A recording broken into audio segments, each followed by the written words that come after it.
Drama serial मुकद्दर का सितारा में आज की एपिसोड में शीना राज़ी की मामा से कहती है कि क्या आपको पता है कि राज़ी को क्या इनाम सलामी के तौर पे क्या मिल रहा है। उसकी मामा कहती है कि नहीं मुझे नहीं पता। तो वो कहती हैं कि उसको फैक्ट्री मिल रही है शादी में इस्लामी के तौर पे।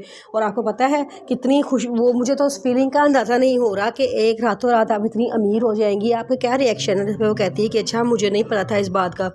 तो शीना कहती है कि रातों रात अमीर होना, करोड़पति बनाने वाली लड़की से आके बेटे को शादी करने में क्या मसला था। जिस पे वो कहती है कि नहीं मुझे कोई इस बारे में कोई इल्म नहीं है। फिर शीना कहती है कि चलो ऐसा करते हैं कि हम ना शादी की तैयारियां शुरू करते हैं, क्या ख्याल है आपका।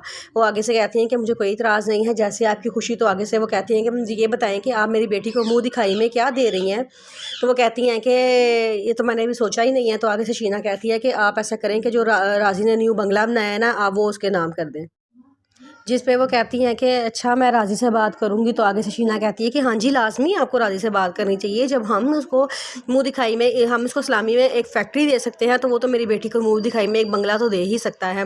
आगे से उसकी मम्मा कहती हैं कि राज़ी की मम्मा कहती हैं अच्छा चले ठीक है मैं सोचती हूँ।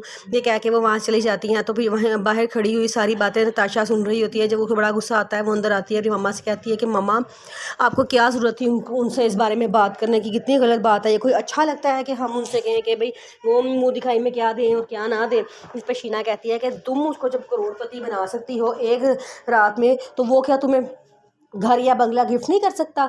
आगे से वो नताशा कहती है मम्मा कितना बुरा लगता है ना, आपको क्या सोचेंगी हमारे बारे में, आप किस तरह की बात करती हैं। तो वो कहती है कि मैं बिल्कुल ठीक कह रही हूँ बेटा।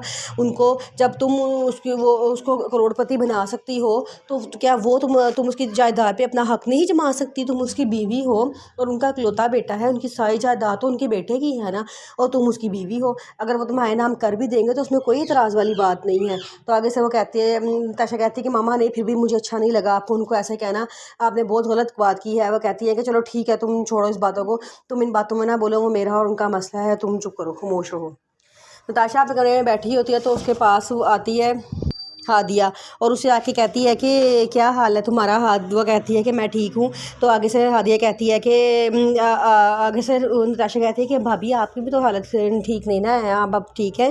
तो कहती है कि हाँ शुक्र है अल्लाह का मैं ठीक हूँ, मेरी तबीयत काफ़ी बेहतर है। तो आगे से हादिया उसे कहती है कि देखो मैं ना पहले तो थोड़ी सी उदास सी थी कि जो है ना तुम्हारी शादी हो जाएगी, लेकिन अब मैं खुश हूँ।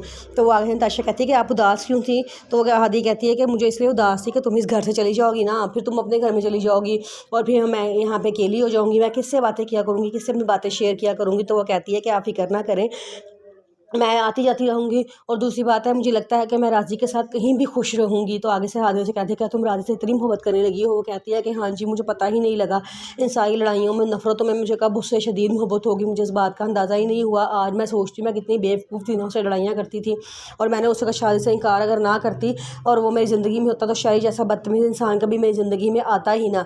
हादिया कहती है कि हाँ ये तो है, चलो कोई बात नहीं, अगर तुम्हें अकल आ ही गई है तो अच्छी बात है ना, देर आए दुरुस्त आए, अब तुमने बिल्कुल दुरुस्त फ़ैसला किया है और हम सब बहुत खुश हैं तुम्हारे इस फैसले पे। वो कहती है कि हाँ जी। नताशा सफदर के पास जाती है और जाके कहती है कि आप उसे क्या गिफ्ट करने लगे हैं, आप इस्लामी क्या देनी है अपने दामाद को। तो वो आगे से कहता है कि मैं सोच रहा हूँ कि फैक्ट्री उसके नाम कर दूँ। तो आगे से कहती हैं कि वाह वो तो बड़ी बात है, तो आपकी बहन के तो रातों रात नसीब खुल गए, रातों रात करोड़पति हो जाएंगी।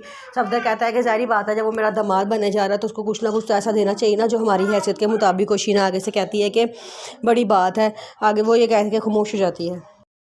हादिया अपनी बहन को फ़ोन करती है फ़िज़ा को और कहती है कि क्या हाल है तुम्हारा। फ़िज़ा कहती है मैं ठीक हूँ। तो वो कहती है कि कैसी लगी तुम्हें नई यूनिवर्सिटी।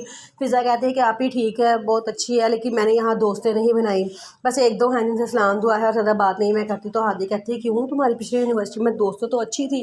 वो कहती है दोस्तें तो अच्छी थी लेकिन मुझे डर लगता है कि फिर कोई वैसा वैसा वाक़या ना हो जाए जो पहले हुआ था। हादिया कहती है कि तुम्हारे ये तमाम शक व शुबात अपने ज़हन से निकाल दो, जब तक तुम आईडी में बैठी रहेंगे ना तुम कभी आगे नहीं बढ़ सकती। आगे बढ़ जाओ, पिछला सब कुछ भूल जाओ, छोड़ दो उसको। वो कहती है कि आप ही ऐसा कर रही हूँ, कोशिश तो मैं कर रही हूँ लेकिन इतना आसान नहीं।